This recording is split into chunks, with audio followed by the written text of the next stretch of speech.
Good morning and welcome. It's time for the Town Meeting Program, a show that, by the way, you may be hearing on Friday the 14th and or Monday the 17th. We're airing it twice because it came up at kind of the last minute, so since it has to do with safety information, I mean literally, not dramatically, but literally some kind of life and death stuff here, we wanted to get this one in a couple of times. So if you're listening Monday and thinking, hey, I heard this already, that's the explanation.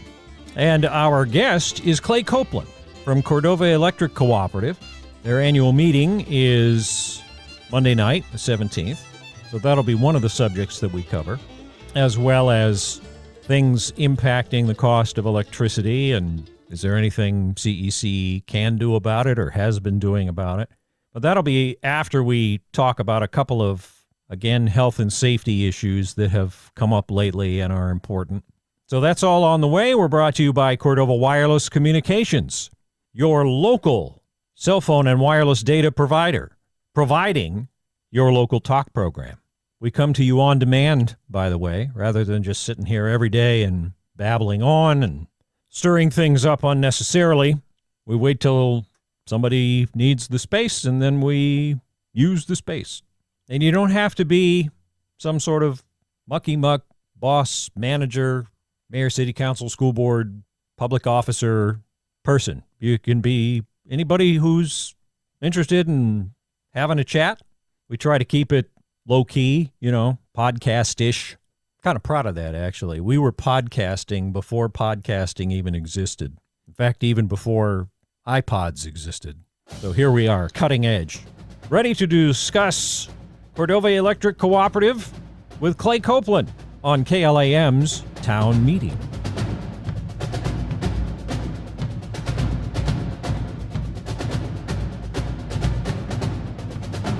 Clay, nice to talk to you. It's been a little while. How are things going just sort of in general? Yeah, it has been a while. They're going well. We've had a unusually mild winter, but 2 inches of fresh snow this morning, so maybe we'll blink and call that winter. Does that have an impact on how hydro is going to work for the summer? It does. We're doing extremely well on hydro. It might be our best year to date. We're over 60% hydro since the first of the year, and that's exceptional. This is January, February, March are the 3 months when we have the least hydro. So off to a great start. Yeah. Okay. Well, and we're going to get into some of the how inflation and other things have been impacting the cost of electricity. But there's some other things that are maybe a little more time sensitive that we want to get to first here this morning. And I'm always sad to hear this. We've had to run announcements over the years with something similar happening to school buses, and you're having this problem with your flaggers out there during construction where people are either going really fast where they're working or sometimes just flat out ignoring the flagmen. Is that right? Are you guys having trouble with that? Yeah, and that the fresh snow this morning, this came home just this very morning. I was out with the Cordova Electric crew. We were looking at equipment location for a new job that's coming up. At 8 a.m., it's just starting to get light out with the overcast. We've got fresh snow on the road. It's 32 degrees. Snow's starting to get wet, very slick, very sticky. We had 3 vehicles parked well off the road and with the hazard lights on, and people driving into a blind corner didn't even slow down. 55 miles an hour. And, I would argue that might not be a safe speed without anybody on the road. But, we've had problems. And, of course, our crews have been doing a tremendous amount of construction, as has Cordova Telephone Cooperative. Is Cordova Telecom brings fiber to the community. We've had construction crews working through most of the winter, which is little unusual. But the reduced winter daylight makes introduces additional hazards. So yeah, we've had some issues, and I could go through some of the specifics, but the arching message is slow down, be aware, put the cell phone down, pay attention to your driving, and be aware of those around you as we pay attention to our construction work and are aware of traffic and safety hazards. Yeah, well, and I mean, it's a frequently needed reminder in Alaska that the speed limit that's posted any given place is intended for dry pavement. So, if we're driving out the highway and it says 55, that presumes that it's not necessarily a sunny day, but it's more like summer where the pavement is dry. And when you introduce ice and snow, that obviously changes. I know there's some places in the state that will actually pull people over for going the speed limit, but in conditions where it's not where you shouldn't be. So, and when you've got people out there, that's an obvious reason to be extra careful. So, have there been? I mean, we don't have to get like deep into the weeds, but have there been some close calls for some of your people? Is it that risky? There have been, and we've had to take additional mitigative measures. But to your point too, there's yellow hazard signs coming into many of the tight blind corners and turns, bridges, places where you can have additional hazards.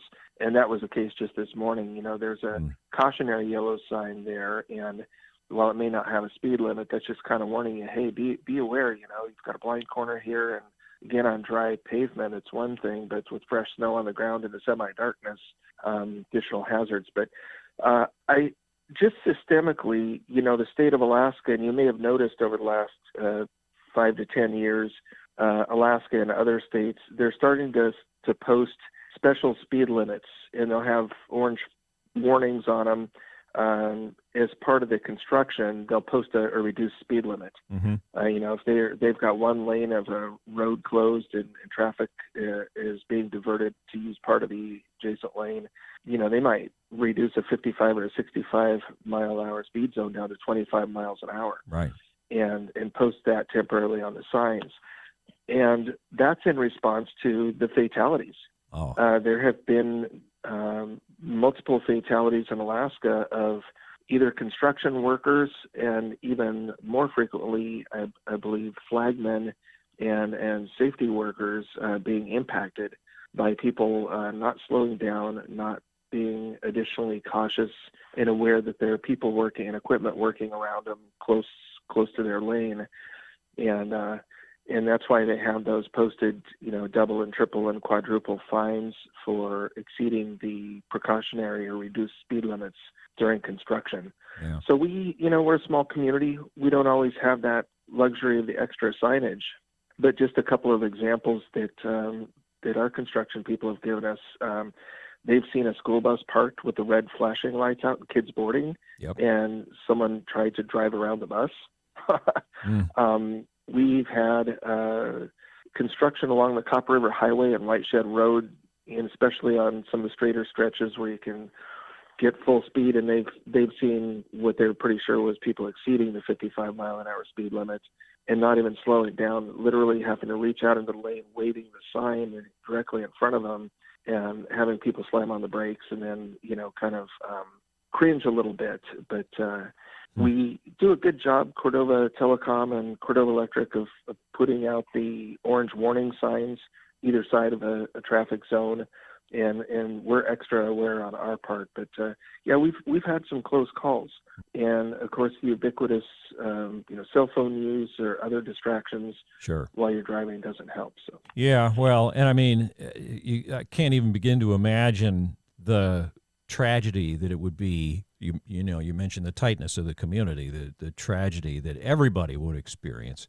both the perpetrator and victim, if we had a fatality or a serious injury. I don't even want to imagine, so it's good advice, and I think something that we will begin to include in our regular safety reminders about other things having to do with the city or public safety.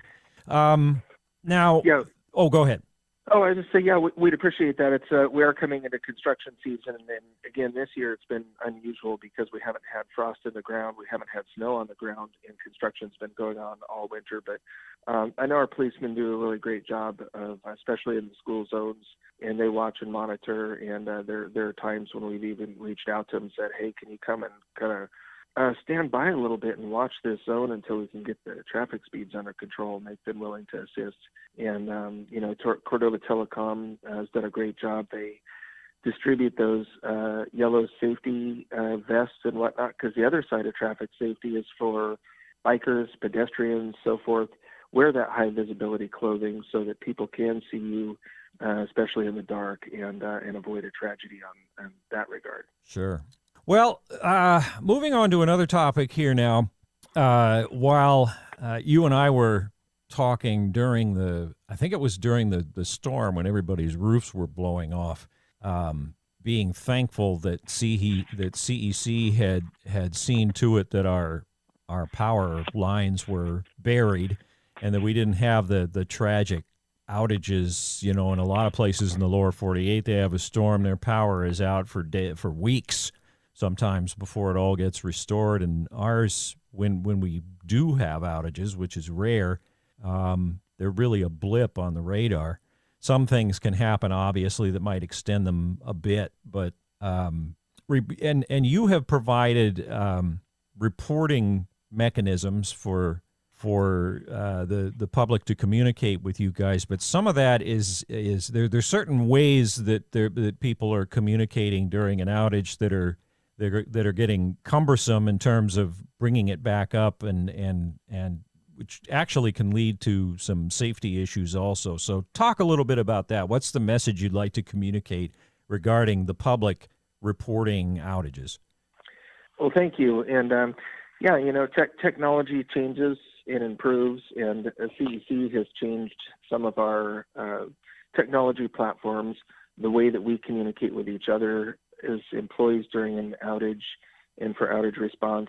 The tools that we're using to communicate with our customers, and the way that we encourage our customers to communicate with Cordova Electric it's just kind of evolved over the last few years. And as we had a system-wide outage earlier this year, there was our underground lines were contacted. It was a particularly tricky outage, and it lasted just over an hour, which for us is an eternity. Oh, yeah. I mean, it's so unusual for us to have outages last more than 15 minutes for the whole system that we take it really seriously, and we always debrief and try to figure out how to improve. And one of the pieces that came up was communications and how we might get the word out to our customers that there's some new tools and maybe a better way to notify us and help us get the lights back on.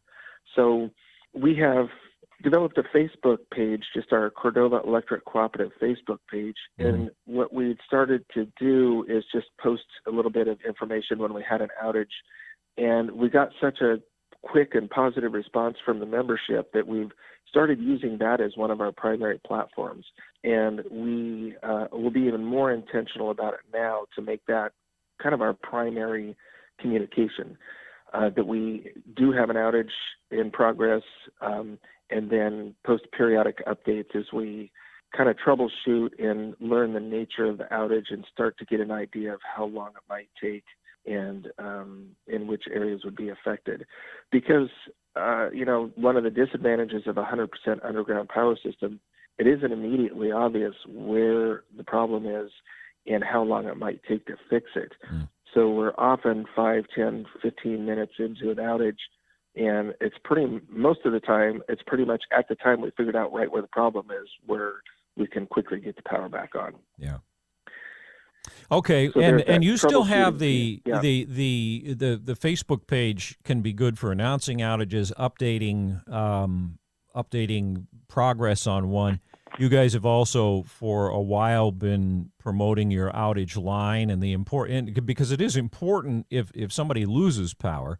You guys, and if it's in a confined area especially, the message you've been communicating is that you guys may not know about it immediately, and so that outage line is helpful for people to report when they have a loss. That's still active, I assume? Yeah, absolutely, and that's the preferred way of being contacted. Now, the Facebook page works both ways, Sure. and when customers ask questions there or post information that might be helpful for us, we do monitor that during the outage.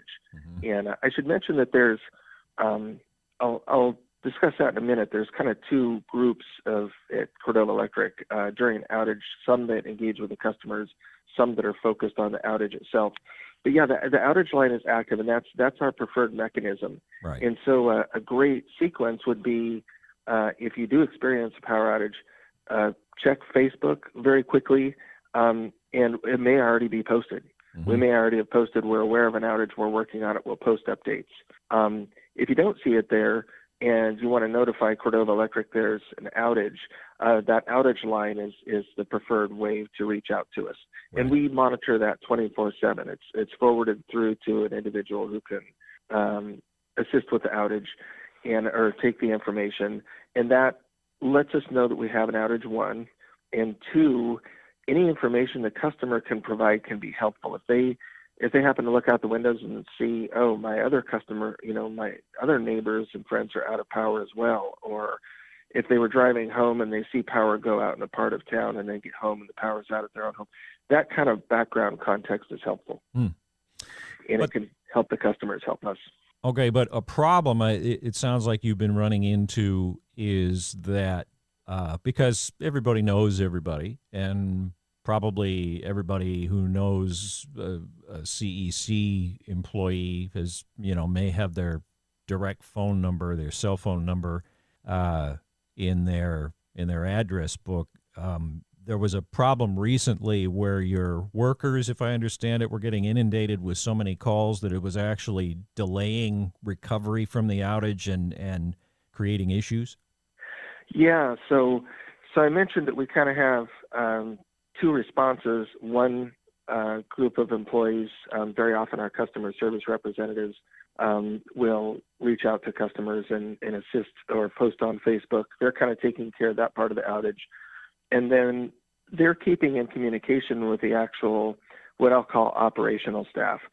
Now, outages can happen because one of our power plants is having a problem, our diesel generators or our hydro plant, or it can be on the distribution system, the electrical lines that deliver power to the community, and the line crew, responds to those. And it's a very tightly coordinated effort. We're managing, over 10,000 volts of energy. It's dangerous. Our staff have to keep in constant communication with each other to diagnose what the cause of the outage is, how we're going to mitigate the outage and get most of the customers on immediately, and then address the damaged or failed part of the system to get the rest of the customers on. So we're communicating with each other, and what used to happen by a radio system has organically moved to cell phones. So we very often text each other during an outage to respond to the outage and share information. Operational staff are letting customer service staff, they're giving them periodic updates. So there's a fair amount of traffic among CEC employees. So when those outside calls start coming into employees that are a lineman or a power production employee or manager, we started getting 2 and 3 text or phone calls externally for every one that we were doing internally. And so it just creates a lot of traffic, and we're not providing the type of customer service we'd like to. Those operational staff are very busy trying to diagnose and respond to the outage, and they're not in a position to answer questions or provide information. Yeah. So the Facebook and outage line are really the best ways to share information with Cordova Electric, and really the best way to get the quickest and best information that we can provide. Okay, good. Well, and you were mentioning when we started talking about this how technology has evolved. More of us have. When I remember when we first took over at Clam, there weren't any computers, and our very first computer was my Apple IIc from college. And now we've got 1, 2, 3, I don't know, 5 or 6 of them in our operation. More people have got smart TVs and computers and things that can be sensitive to our rare and I always like to emphasize rare power outages. And those are things that we need to be aware of, that those things can be impacted by a sudden or gradual. Sometimes if you have sort of a brownout where it doesn't just snap off, but kind of fizzles gradually, although I don't know if that still happens to you guys. But the point is, what are the recommendations that you guys have for making sure that power supplies and sensitive electronics are safe in the event of an outage? Well, that's a great question. And as I mentioned, the last system light outage that we had here a few weeks ago, there was a little bit of what I would call a brownout, where the voltage slowly declined. And it was a complex outage where we had both distribution line short circuit and some, very aged equipment had an interesting response to the power plant. So, again, we had that all resolved within just over an hour. But that we're on a microgrid, and so it's a very small grid. We don't have, huge amounts of power generation and sources of generation behind us. Those tend to stabilize your power. Mm-hmm. Here, I say it's like throwing a rock in a bathtub. You can actually see the ripples, and the energy is like that here. If we have a major disturbance on the system, you're going to see those little flickers and voltage fluctuations in a way you wouldn't on a larger grid. So there are some great tools out there. CEC has a program where we have a whole house power. It'll clamp the voltage off. It's a surge protector that goes right into your meter socket. So it just takes us a few minutes. We'll pull the meter out. We'll schedule it with the customer, pull the meter out of the socket, install the surge suppressor or the surge arrestor, plug the meter back in, and then you have a layer of protection on your own house. And I have one on mine, and what we do is buy those in quantity, and we don't mark them up. We don't charge anything for the installation. We just charge the actual cost of the device. And I think they're around $150 now. Really? And then there's a secondary layer of protection where you can go into hardware stores, and even local hardware stores have plug-in surge suppressors that you can put right in a wall socket and then plug your device into it. And, we're familiar with the UPS battery backups that have surge protection for your computers, your televisions, and electronics. Yeah. But your heating system also has fairly advanced controls and circuitry on it, and even refrigerators and freezers. If you have that freezer full of, a summer and fall's harvest that you want to protect, a very inexpensive $10 or $15 surge suppressor can plug into the wall socket, plug your freezer into that. You're getting extra layer of protection. And the same with your boiler or water softener or other, fairly expensive, important devices that you don't want to see any damage. And that's just an extra layer of protection beyond CEC. And I've got all those in my house, and many people in the community do as well. So if you say you have that whole house unit installed, does it become necessary or even useful to have the smaller ones at different places where you have within the house where you have the computers and stuff plugged in, or does the one does that one at the meter basically just do that for your house's entire system? Well, I'd say in theory, the one at the meter protects you from Cordova electric surges and anything happening on the power supply system. But even within a house, if you have a device fail or have a short circuit within the house, that can create a surge just within your own circuitry. Yeah. Or you may have a large device, oversized device that can impact your voltage quality. And so it gives you an extra layer of protection, both from the incoming source and from your own circuitry in your business or home. So that's true. Yeah, we advise both, and I do both in my own home. So that's I didn't think about that. If you plug another thing into a breaker that's like right on the edge there, and then turn that thing on and create a situation maybe just on one circuit or in one room, then that's a good point. Well, let's you know what? Your annual meeting is coming up. I don't want to forget about that. So when and where and how and why and what to expect. Absolutely. And Just to close the loop on the outages, we talked about technology, and we do have these advanced meters now, and they tell us when individual homes are out of power and so forth. And as we finish the last of the installation of those meters, eventually we would be able to ideally post a system map that can actually show kind of in real time which portions of the system are out of power and so forth. But there's always a cost and a benefit to those things, and we'll talk about those when we talk about electric rates. But the annual meeting, that is coming up right around the corner here on this Monday, March 17th, and that's going to be at the Cordova Center.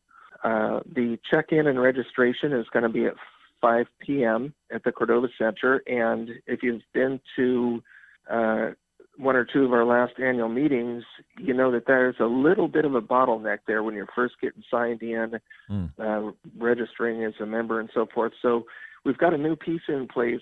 The invitation that went out in your mail with your meeting packet has a little barcode on it. And if you bring that little note card-sized card in with you, your annual meeting invitation, we can scan that barcode, and it'll really facilitate checking people in. So I'd encourage you to bring those with you, and we'll have that registration from 5 to 6 p.m. The meeting will start promptly at 6 p.m. because we finish promptly by 7 p.m. And we had a lot of feedback over the years that members like that.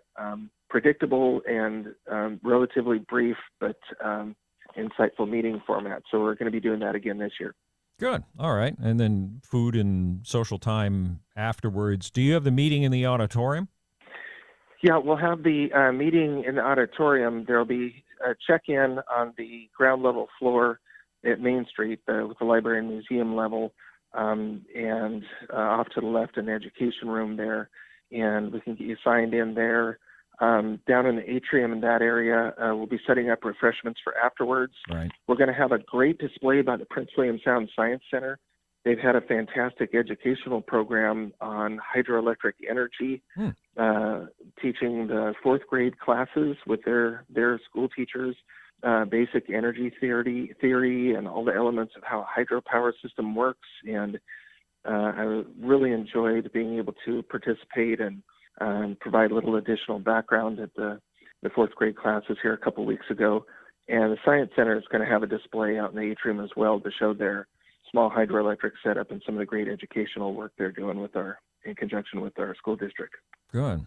And are you guys still doing the prizes and stuff too? Yeah, we're going to have some really good prizes this year. We've got a washer and dryer set. We've got a $1,000 credit. We're going to have a large 65-inch flat screen and quite a few other prizes, but not hundreds. You know, we that can add to the length of the meeting as well. But sure. But yeah, some really great prizes, and be a great time to come out. And we've had over 250 members attending in the last couple of years. Do you have what are some just quickly the Cliff Note version of what's on the agenda?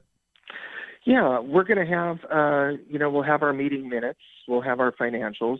We'll recap some of the successes of 2024, which, in my estimation, was, the numbers bear it out. 2024 was the best operating year that we've ever had. We had a large rate increase, but the efficiency upgrades we did completely offset that on our customers' bills. We had the lowest outage incidents in the co-op's history. We've got a great path forward for our future, and we'll be excited to talk about that. And we also want to talk about the context of inflation and other pressures on rates and what Cordova Electric is doing now and in the future to continue to focus on reliable, affordable, and safe electricity for the community. Well, let's talk about that a little bit now, because obviously inflation has been a big word across the country for the last, since the pandemic, and continues to be a concern, which is going to, as fuels, for example, go up or the cost of parts or all that sort of thing. So how are you guys handling that, and how successful have you been in efforts to offset it? We've the CDC board and staff have really been focused on our core values and core delivery to the customers, and we've been reinforcing that with customer surveys and outreach, and even just organic communications at our customer service desks. And overwhelmingly, the number one concern of the customers is the cost of energy. Reliability is also very important. Being environmentally responsible ranks very high, but really the cost is the overwhelmingly most important piece for our customers. So we're very sensitive to that. It doesn't matter whether investing $10 or $10 million, that has to return some value to the customers. And the first thing we look at is how will this affect our cost of power? Yeah. So historically, we've done a fantastic job. We're still doing a great job. If you look at inflation over the last 20 years and look at our electric bills today, our electric bills have increased at a much slower pace than inflation. And the last 2 or 3 years, though, the board and staff have gotten much more strategic in our approach. We've always tried to offset our diesel fuel. We've developed hydro plants to do that, but we've been able to make some efficiency upgrades in our hydro plants that just unlocked unprecedented amounts of hydropower. The other record that we broke in 2024 was our percentage of hydropower. We set a new milestone. But we've also invested significantly in diesel generation plant upgrades. And so that is delivering the same amount of energy with a lot less diesel use. So we're gaining diesel fuel efficiency, and we're also reducing our emissions, air emissions, the air quality, sometimes in some of our units as much as 5 times less emissions than we had in our older equipment that we're upgrading. So we've made investments, and we started those investments 3 or 4 years ago, and they really showed up last year as we got those generators in service and the efficiency gains.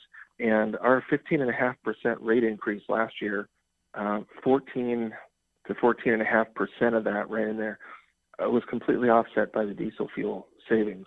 So we also set a record low fuel use of all time at Cordova Electric. So some of that's going to continue to happen going forward. We're still investing in those diesel efficiency upgrades as we upgrade our last and oldest diesel unit. We are replacing our second oldest right now. This summer, we're going to be installing 2 more diesel generators.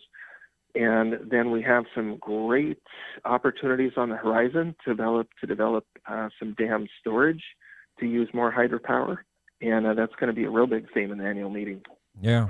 Well, good. It sounds like it'll be pretty informative, and that you guys are continuing to forge ahead. Anything else of interest that we maybe didn't cover? Yeah, I just want to mention that we will be talking at the annual meeting about prospects for a couple of hydro storage projects. There's the whole community is a stakeholder in a cooperative. I mean, everybody gets a say through their board of directors to staff on our decision making and what we do for the future. So these projects would be construction infrastructure projects. The city, the corporations, native corporations, landowners nearby are all important stakeholders. And we're going to be doing a lot of community outreach on an organizational level. Cordova Electric's already worked with the city council and briefed them on one of the projects and how we might be able to use it as a community water supply. But we're going to have a community open house on April 9th and just provide an overview of those projects and just kind of the current status of what the design and potential cost looks like. And we want to hear from the community. We want to listen, hear any opportunities we may have overlooked or any concerns that the community might have so that we can incorporate it into the design and the operation of these plants. So looking forward to doing that, and we'll talk about that at the annual meeting as well. Good. Well, and as that gets a little closer, because that's most of a month away, maybe we can visit again here about that and kind of see how it's taking shape. Yeah. How are you? Have you got great candidates for the board seats? We do. We've had really high interest in running for the CEC board again. Last year, we had 7 candidates running for 3 vacant positions. Wow. This year, we had 6 applicants for 2 positions. Very excited to see that level of interest and from the community, and we're looking forward to hearing from those board members, and their write-ups are in the annual report. I encourage customers to look at that annual report that we published. It's well put together and gives a little more detail on some of the things we've been talking about here today. It's good to see the higher level of engagement. As you being a former mayor and a mayor at a rather tumultuous time in the world, how did it feel looking maybe pull those glasses out of storage to see competition for some? I mean, it was competitive for mayor, city council, and for school board this time. Only the medical board had the same number of people, and I mean, the same number of people running as there were seats. And it seems like it's been kind of a while since it was a bigger field like that. Yeah, it is. I've seen the same thing. It's across the board. Lots of candidates for the Cordova Telecom Cooperative Board. Lots of candidates and applicants for the Cordova Electric Board. Lots of interest in city council and school board, and seeing a real good diversity of applications. A lot of younger people, a lot of applicants with families, young families, and then more experienced. Seeing a lot of interest across organizations, and it feels positive. Yeah. And I know that somebody can develop an axe to grind with an organization, and they want to become a member of that organization so they can, this feels positive across the board. And in speaking with many of these applicants for all the organizations, there's really a collective will to do what's right for Cordova, and that's a sense of community that I think we all love about Cordova.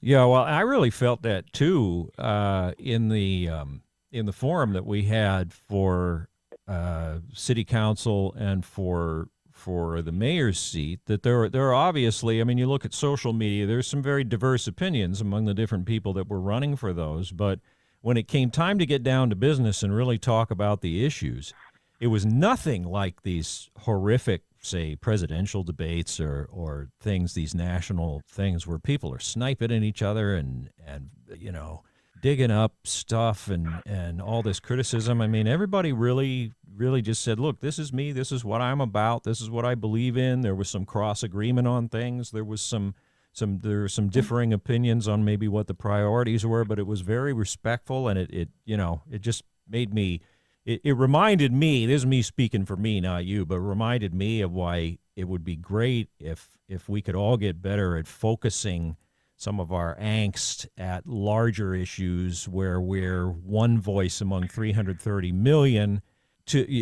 as opposed to being one voice among 1,800. And, the good stuff we can do in our own communities if we're plugged into them and not ignoring those needs. And I think having a lot of people try to get positions like your board, CTC, city council, all of those is a good indicator. Especially with younger people, as you said, is a good indicator that Cordova at least recognizes the importance of that, because that's where we can make the most difference, is right here at home. Yeah, and that's why local decision making and local policies are so important. And we're fortunate to be a Class 1 home ruled city that has that kind of agency. But as we wrap up, I do want to just make a note that City Manager Helen Howarth had recently passed, and I'll have a chance to attend her celebration of life next weekend.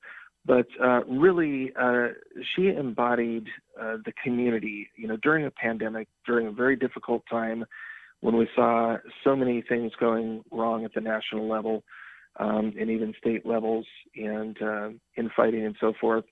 And her leadership and leadership of our hospital administrator, the leadership of our city council at the time to pool our resources to respond appropriately in a way that was best for Cordova and set politics aside was the exact example of what you're talking about local community level decision making and in the interest of the community. And just really enjoyed working with her for those years. And what a tough thing to bite off as a city manager to have a pandemic, but did it with grace and had a lot of good support around her and a good community around her.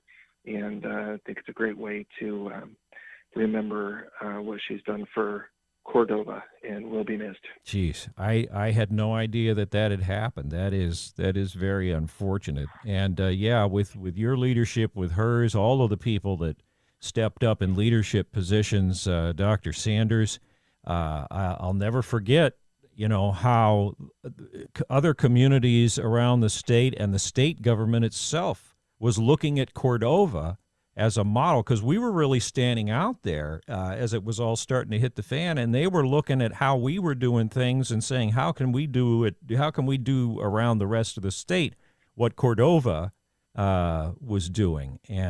But that all begins with a good, solid community, and so I'm glad to see that looks like it's on the upswing. Clay, I always enjoy talking to you. Thanks for letting us know that there was something to talk about, and you're welcome anytime. Well, always a pleasure, and thank you for helping us communicate, spread the word, and for being an important and great part of the community.